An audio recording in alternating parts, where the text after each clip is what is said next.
यह कहानी है काशवी की। काशवी अपने पति के साथ एक छोटे से फ्लैट में रहती हैं। उसका पति हितेश है, जो कि शिक्षा मंत्री के लिए क्लर्क के रूप में काम करता है। काशवी एक बहुत ही सुंदर युवती है। उसकी शादी एक छोटे से परिवार में हुई थी। न तो वे एक शानदार जीवन जीते थे और न ही वे गरीब थे। यह कह सकते हैं कि उसका पति एक मिडिल क्लास फैमिली से था। काशवी बहुत दुखी थी, क्योंकि वह हमेशा सोचती थी कि वह दुनिया की सभी ऐसो आराम पाने के लिए पैदा हुई थी, लेकिन उसे एक तुच्छ और सरल जीवन जीना पड़ा। एक दिन की बात है, काशवी का पति बड़े ही खुशीमंद से अपने काम पर से घर आता है। उसके हाथ में एक कार्ड था, जिस पर रात्रिभोज पार्टी का निमंत्रण था। यह निमंत्रण पत्र उसे उसके कार्यालय से मिला था, जिसमें लिखा था कि रात का खाना आज उसके कार्यालय में ही होगा और एक शानदार पार्टी भी। हितेश इस बारे में अपनी पत्नी को बताता है। ये सुनकर उसकी पत्नी बहुत ही खुश होती है, लेकिन फिर वह कहती है, हमें इस पार्टी के लिए जाना चाहिए, पर मेरे पास उस पार्टी में पहनने के लिए कोई नई साड़ी और ज्वेलरी नहीं है। वहाँ पर तो एक से एक औरतें आएंगी और उन्होंने नई नई डिजाइन की साड़ी पहनी होगी। मेरे पास तो पार्टी में पहनने के लिए कुछ भी नहीं है। शायद मैं उस पार्टी में नहीं जा पाऊंगी। काश मेरे पास कोई सुंदर सी साड़ी होती, जिसे मैं उस पार्टी में पहन कर जा सकती। हितेश काशवी से बहुत प्यार करता था। काशवी का उदास चेहरा देखकर हितेश का भी चेहरा मुरझा जाता है। फिर वह मन ही मन में सोचता है, मैं काशवी की मदद कैसे करूं?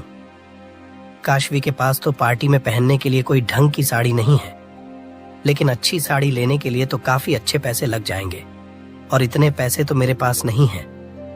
मैं काशवी को ऐसे उदास नहीं देख सकता।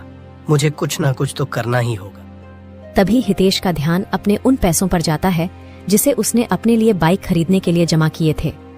क्योंकि हितेश को अपने घर से कार्यालय तक पैदल ही जाना पड़ता था, उसके पास कोई बाइक नहीं थी। इसलिए उसने पैसे जोड़ जोड़ कर बाइक खरीदने की सोची थी। लेकिन अपनी पत्नी का उदास चेहरा देखकर उसने काशवी से कहा, तुम चिंता मत करो, मैं तुम्हें नई साड़ी जरूर दिलाऊंगा। मैंने कुछ पैसे जमा किए हैं, वह आज तुम्हारे काम आ जाएंगे। हितेश काशवी को एक कपड़े की दुकान पर लेकर जाता है। उस दुकान में बहुत सुंदर सुंदर कपड़े थे। काशवी वहां से बहुत ही सुंदर साड़ी पसंद करती है, जो लगभग 20,000 की थी। हितेश के पास सिर्फ 30,000 रुपए ही थे। वह 20,000 की साड़ी काशवी के लिए खरीद देता है। इसके बाद वह जूतों की दुकान पर जाती है और वहां पर एक बहुत ही महंगा जूता पसंद करती है, जिसकी कीमत 10,000 थी। हितेश काशवी को मना नहीं कर पाया। उसने सोचा, अगर वह उसे जूते के लिए मना कर देगा तो वह निराश हो जाएगी। इसलिए हितेश ने उसे जूते दिला दिए। इसके बाद काशवी हितेश से ज्वेलरी की मांग करती है, लेकिन हितेश के पास बिल्कुल भी पैसे नहीं बचे थे। उसने काशवी से कहा, अब मेरे पास और पैसे नहीं हैं। मेरे पास बस इतनी ही सेविंग थी। काशवी बिना कुछ कहे चुपचाप हितेश के साथ घर आ जाती है। घर आकर काशवी जूते और साड़ी को देखकर बहुत खुश थी और वह हितेश से कहती है, धन्यवाद हितेश जी, मैं आज बहुत खुश हूँ। इतनी सुंदर साड़ी आज से पहले मैंने कभी अपने जीवन में नहीं देखी थी, और ये जूते तो उससे भी सुंदर है। पर मेरे पास पार्टी में पहनने के लिए कोई भी ज्वेलरी नहीं है। तभी काशवी का ध्यान अपनी सहेली सीमा पर जाता है और वह हितेश से कहती है, लेकिन मेरी सहेली सीमा है ना, वही जो हमारी शादी में आई थी। उसके पास बहुत सारे ज्वेलरी के कलेक्शन हैं। जब वह हमारी शादी में आई थी ना, तो उसने बहुत ही सुंदर ज्वेलरी पहनी थी। क्यों ना मैं उससे कुछ दिन के लिए ज्वेलरी उधार मांग लूं। मेरी बचपन की सहेली है, तो शायद वह मुझे मना नहीं करेगी। हाँ, वह तुम्हारी सहेली है तो हो सकता है वह तुम्हें मना न करे और तुम्हें कुछ दिन के लिए ज्वेलरी उधार में दे दे। ऐसा सोचकर अगले दिन काशवी अपनी सहेली सीमा के घर जाती है और वह सीमा से उस नेकलेस की मांग करती है जो उसने काशवी की शादी में पहना था। सीमा काशवी को वह नेकलेस लाकर दे देती है। तुम वह नेकलेस ले सकती हो, पर हाँ, 1 हफ्ते बाद ही तुम्हें मुझे वह नेकलेस लौटाना होगा, क्योंकि 1 हफ्ते बाद मुझे भी एक पार्टी में जाना है, तो मुझे भी उस नेकलेस की जरूरत होगी। हाँ ठीक है, वह नेकलेस मैं तुम्हें 1 हफ्ते से पहले ही लौटा दूंगी। मुझे बस कुछ समय के लिए ही चाहिए। नेकलेस की चमक को देखते ही काशवी का मन उस नेकलेस पर आ जाता है और वह खुशी खुशी नेकलेस को लेकर अपने घर आ जाती। अब तुम जल्दी से शाम की पार्टी के लिए तैयार हो जाओ। मुझे कुछ काम है, मैं थोड़ी देर में वापस आता हूँ। हितेश कुछ काम के सिलसिले में बाहर चला जाता है और काशवी पार्टी के लिए तैयार होने लगती है। आज काशवी बहुत ही सुंदर लग रही थी। जब वह अपने आप को आईने में देखती है तो वह बहुत खुश होती है। तू कितनी सुंदर लग रही है काशवी। आज तो ऐसा लग रहा है कि तेरे से सुंदर पार्टी में कोई नहीं दिखने वाला। आज तो पार्टी में मेरा जलवा होगा। थोड़ी देर में हितेश भी आ जाता है। वह दोनों एक कैब बुक करते हैं और वहां से पार्टी की तरफ निकल जाते हैं। जब काशवी ने पार्टी में एंट्री की तो वहां का नजारा बहुत ही शानदार था। वहां पर एक से एक लेडी सज सवर कर आई हुई थी। किसी ने ट्रेडिशनल कपड़े पहने थे तो किसी ने मॉडर्न, और उन सब में काशवी बहुत ही सुंदर लग रही थी क्योंकि वह नेकलेस उस पर बहुत ही सुंदर लग रहा था। काशवी को देखकर कुछ लोग उससे मिलने भी आते हैं और उसके नेकलेस की बहुत तारीफ करते हैं। अपनी तारीफ सुनकर काशवी बहुत खुश होती है और वह लोगों के सामने ऐसा दिखाती है कि जैसे वह काफी हाई फाई घराने से है। काशवी और हितेश काफी अच्छी तरह से पार्टी को एंजॉय करते हैं। लगभग रात के 2 बजे तक पार्टी चलती है। उस समय नवंबर का महीना था। रात में मौसम ठंडा हो गया था। पार्टी में लोगों ने अपने साथ एक शॉल भी कैरी किया था जो ठंड लगने पर सबने ओढ़ लिया था। पर काशवी के पास तो कोई शॉल था ही नहीं क्योंकि उसने सारे पैसे महंगी साड़ी और जूते खरीदने में लगा दिए थे। लेकिन हितेश काशवी के लिए उसकी पुरानी शॉल लेकर आया था। काशवी को काफी ठंड लग रही थी पर वह करती भी तो क्या, झूठी शान जो कायम रखनी थी, इसलिए वह घर से कोई पुरानी शॉल नहीं लाई थी। पर हितेश को काशवी की बहुत चिंता थी।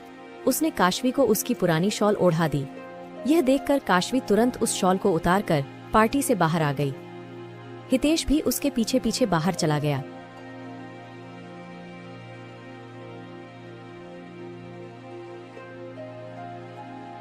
क्या हुआ काशवी, तुमने शॉल क्यों उतार दी? आपने देखा नहीं यह शॉल मेरी कितनी पुरानी लग रही है। अगर मैं अपनी इतनी नई चमकते साड़ी पर यह पुरानी शॉल डालूंगी तो वहाँ की लेडीज सोचेगी कि इसके पास एक भी नई शॉल नहीं है। वैसे भी अब काफी रात हो गई है, हमें घर चलना चाहिए। काशवी इतना कह ही रही थी कि उसकी नजर पास ही में एक झील पर जाती है और वह हितेश से उस झील के पास जाने की मांग करती है। दोनों उस झील के पास चले जाते हैं। वह दोनों उसे झील के पास घंटों बैठे रहते हैं। काश ये पल यही थम जाए और हमेशा के लिए मेरे साथ रहे। आज का दिन मेरे लिए काफी यादगार था। हितेश जी, उन लोगों की किस्मत कितनी अच्छी होगी ना, जिन लोगों को रोज रोज ऐसे आलीशान पार्टी में जाने को मिलता होगा और इतनी आलीशान जिंदगी जीने को मिलता होगा। काशवी, तुम ऐसा क्यों सोचती हो? हर किसी का अपना अपना नजरिया होता है। जरूरी नहीं कि जो आलीशान जिंदगी जीता है केवल वही खुश है। इस झील को देखो, इसने किसी भी तरह का कोई आभूषण नहीं ग्रहण किया, फिर भी यह प्रकृति के साथ कितनी खुश है। उस पेड़ पर बैठे उल्लू को देखो, उसने अपने जीवन जीने के लिए कोई घर नहीं बनाया, फिर भी वह उस पेड़ पर बैठकर कितना खुश है। मंदिर में बैठे उस पुजारी से पूछो, भगवान की पूजा करके वह कितना खुश है। उसे किसी मोह माया का लालच नहीं, उसकी मोह माया तो बस एक ही सी है, वह है भक्ति। इसी तरह हम इंसान भी हैं। हम इंसान को सुंदर दिखने के लिए किसी महंगे कपड़े और जूते की जरूरत नहीं है। सुंदर तो इंसान अपने मन से होता है। हितेश जी, आप नहीं समझेंगे, मैं हमेशा से ही ऐसी जिंदगी चाहती थी जहां हमारे पास एक आलीशान घर हो, उसमें नौकर चाकर घूमते हो। मुझे तो ऐसी ही लाइफ जीना पसंद है, पर शायद किस्मत में ही नहीं है। तुम ऐसा मत सोचो काशवी, मैं तुम्हारे साथ बहुत खुश हूँ और मुझे किसी आलीशान चीजों की जरूरत नहीं। मेरी खुशी केवल तुमसे है। खुशहाल जीवन जीने के लिए जरूरी नहीं कि इंसान के पास आलीशान महल हो तो ही वह खुशहाल जीवन जी सकता है। बस जीवन जीने के लिए इंसान के पास एक मकसद होना चाहिए।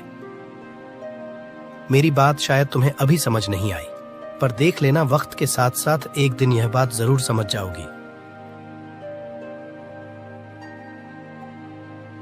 काशवी, मुझे लगता है अब हमें घर चलना चाहिए। काफी रात हो गई है। मैं एक काम करता हूँ, कैब बुक कर देता हूँ। हाँ हितेश जी, काफी रात हो गई है, अब हमें घर चलना चाहिए। आप कैब बुक कर दीजिए। थोड़ी ही देर में कैब भी आ जाती है और वह दोनों कैब में बैठकर घर को निकल पड़ते हैं। काशवी घर पहुंचकर पार्टी के बारे में ही सोच रही होती है। तभी उसका ध्यान शीशे पर जाता है। उसकी नजर उसके गले पर जाती है, जो बिल्कुल खाली था। गले में नेकलेस नहीं था। यह देखकर काशवी बहुत परेशान हो जाती है। वह जाकर हितेश को इस बारे में बताती है। हितेश भी यह जानकर बहुत हैरान था कि आखिरकार नेकलेस कहाँ गया। दोनों मिल जगह पर जाते हैं जहां उन दोनों में बैठकर काफी देर बातें की थीं, लेकिन वह नेकलेस उन्हें वहां पर भी नहीं मिलता। काशवी, हो सकता है शायद वह नेकलेस उस कैब में कहीं गिर गया हो। तुम एक काम करो, तुम यहाँ से सीधा घर जाओ, मैं उस कैब का पता लगाता हूँ। काशवी घर आ जाती है। हर जगह छानबीन करने के बाद भी हितेश को वो नेकलेस कहीं नहीं मिलता है और वह भी निराश मन से वापस घर आ जाता है। क्या हुआ हितेश जी, आपको नेकलेस कहीं मिला? मैंने हर जगह चेक किया, पर मुझे माफ करना, मैं तुम्हारा नेकलेस नहीं ढूंढ पाया। ऐसे ही 2-3 दिन गुजर जाते हैं। एक दिन काशवी घर का कुछ सामान लेने के लिए मार्केट की ओर निकल जाती है। तभी उसकी नजर एक दुकान पर पड़ती है, जहां पर वैसा ही हूबहू नेकलेस रखा था। काशवी उस नेकलेस की दुकान पर जाती है और उसका रेट पूछती है।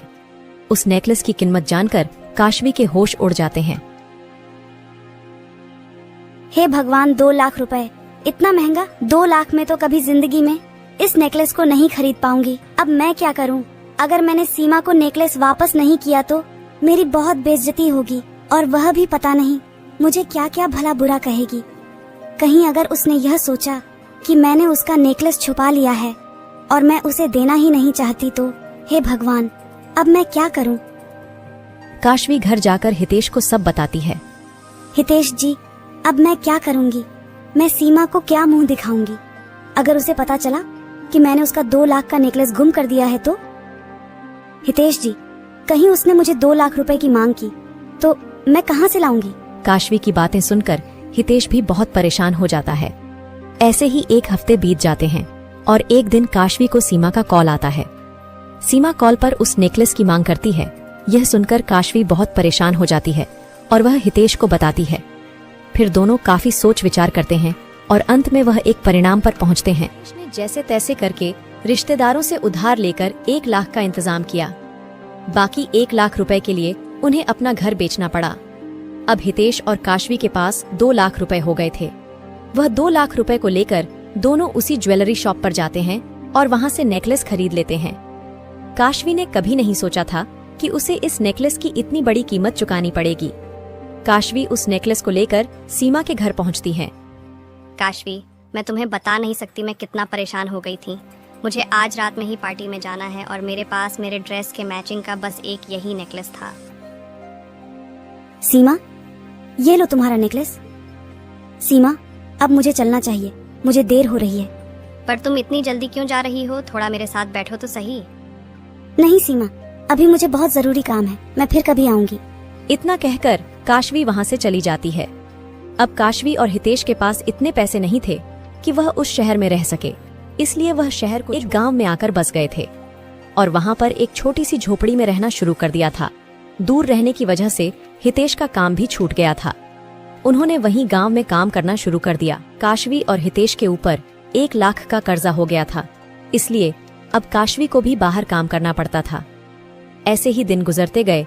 काशवी और हितेश को 1 लाख का कर्ज भरने में लगभग 10 साल बीत गए। काशवी और हितेश ने हिम्मत नहीं हारी और 1 लाख का कर्ज भरने के बाद दोनों ने बहुत मेहनत करी और किसी तरह उन्होंने कुछ पैसे इकट्ठे कर जिससे वह शहर में दोबारा जिंदगी जी सके। कुछ सालों बाद काशवी और हितेश दोबारा उस शहर में बस जाते हैं, पर अभी उनके पास अपना घर नहीं था, इसलिए वह एक रेंट पर घर लेकर रहने लग जाते हैं। अब काशवी भी काम किया करती थी, क्योंकि शहर का खर्चा गांव से भी ज्यादा होता है, लेकिन कमाई अच्छी होती है। यह सोचकर वह दोनों फिर शहर में बस। एक बार की बात है, काशवी में अपने काम पर जा रही थी। तभी रास्ते में उसे उसकी सहेली सीमा मिलती है। सीमा उसको देखकर हैरान थी। काशवी बहुत ही कमजोर हो चुकी थी। काशवी, तुम कहाँ थी और तुम इतनी कमजोर कैसे हो गई हो? तुम इतने दिन से कहाँ थी? मैंने तुम्हारे घर पर भी जाकर पता किया, पर वहाँ जाकर पता चला कि वह घर तुमने बेच दिया है। क्या हुआ है काशवी, मुझे बताओ, आखिर तुमने घर क्यों बेचा और तुम इतने दिनों तक कहाँ थी? काशवी सीमा को सारी बात बताती है कि क्यों उसको घर बेचना पड़ा और अब वह दोबारा शहर में एक रेंट पर घर लेकर रह रही है। यह सुनकर सीमा हैरान हो जाती है। 2 लाख का नेकलेस। काशवी, तुम्हें एक बार मुझे बताना तो चाहिए था कि तुमसे वह नेकलेस गुम हो गया है। काशवी, तुम्हें पता है यह कदम उठाकर तुमने अपने जीवन की कितनी बड़ी भूल की है। तुम्हें एक बार मुझसे बात करनी चाहिए थी। सीमा, मैंने इसलिए नहीं बताया कि तुम मुझे गलत ना समझो। तुम यह ना समझो कि मैंने तुम्हारा नेकलेस चुरा लिया है और उसे देना नहीं चाहती। बस यह सोचकर मैं तुम्हें नहीं बताया। तुम्हें पता है, जिस नेकलेस को देने के लिए तुमने अपनी जिंदगी के 10 साल लगा दिए, उस नेकलेस की कीमत मात्र 1500 रुपए थी। हाँ काशवी, वह एक नकली नेकलेस था जो उस असली नेकलेस की कॉपी थी और उसकी कीमत केवल 1500 थी, न कि 2 लाख। ये बात सुनकर काशवी के तो पैरों तले जमीन खिसक जाती है। उसे अपनी जिंदगी के बीते 10 साल और उस 10 सालों में किया हुआ सैक्रिफाइस सभी बारी बारी से उसके आंखों के सामने आए जा रहा था। उस दिन काशवी को ऐसा लगा कि उसकी जिंदगी ने उसके साथ कैसा खेल खेला है। काशवी को इस बात से इतना धक्का लगा था कि वह सीमा को बिना कुछ बोले ही घर की ओर निकल पड़ती है। सीमा उसे काफी आवाज लगाती है, पर काशवी पीछे मुड़कर नहीं देखती। वह एक गहरी सोच में डूबी हुई थी और सोचते सोचते वह घर आ जाती है। जब हितेश ने काशवी का उदासी भरा चेहरा देखा तो उसने इसकी वजह जानने की कोशिश की, मगर काशवी ने कोई उत्तर नहीं दिया। हितेश के ज्यादा जोर देने पर आखिरकार काशवी ने हितेश को सारी बात बताई। सच्चाई सुनकर हितेश के भी होश उड़ गए, लेकिन जब उसने काशवी को इतना उदास और परेशान देखा तो उसने अपना दुख छुपाकर काशवी को दिलासा देते हुए कहा, जो हुआ सो भूल जाओ, अब हम एक अच्छी जिंदगी की शुरुआत करेंगे। इतनी देर में ही उनके दरवाजे पर टाहट होती है। जब काशवी और हितेश दोनों दरवाजे की तरफ देखते हैं तो वहाँ पर उसकी सहेली सीमा थी। काशवी उसको वहाँ देखकर बहुत हैरान थी। सीमा, तुम्हें मेरा यह एड्रेस कैसे मिला? बस मैंने यह अंदाजा लगाया कि जहाँ तुम पहले रहती थी तो शायद उसी के आसपास ही तुम कहीं रहती रही होगी। बहुत मुश्किल से पूछ पूछ कर तुम्हारे घर तक पहुँची हूँ। सीमा के हाथ में एक नेकलेस का डब्बा था। वह काशवी को देते हुए कहती है, काशवी, ये लो, ये तुम्हारी चीज है और यह मैं तुम्हें लौटा रही हूँ। सीमा, इसमें क्या है? यह वही नेकलेस है जो तुमने 2 लाख का खरीदा था। पर सीमा, यह तो तुम्हारा नेकलेस मुझसे खोने के बाद मैंने तुम्हें दिया था। दिया तो था, पर मेरा नेकलेस नकली था। ये तुम्हारा नेकलेस है, इसे तुम अपने पास रखो, मुझे इसकी जरूरत नहीं। इस नेकलेस के पीछे तुमने अपनी जिंदगी के कितने साल परेशान रहे। यह लो, ये तुम्हारी अमानत है और मैं इसे तुम्हें लौटा रही हूँ। अच्छा, तो अभी मैं चलती हूँ, अभी मुझे जरूरी काम है। शाम को फ्री होकर तुमसे जरूर मिलने आऊंगी। नेकलेस को देखकर काशवी थोड़ा सुकून महसूस करती है। काशवी और हितेश दोनों ने मिलकर एक निर्णय किया।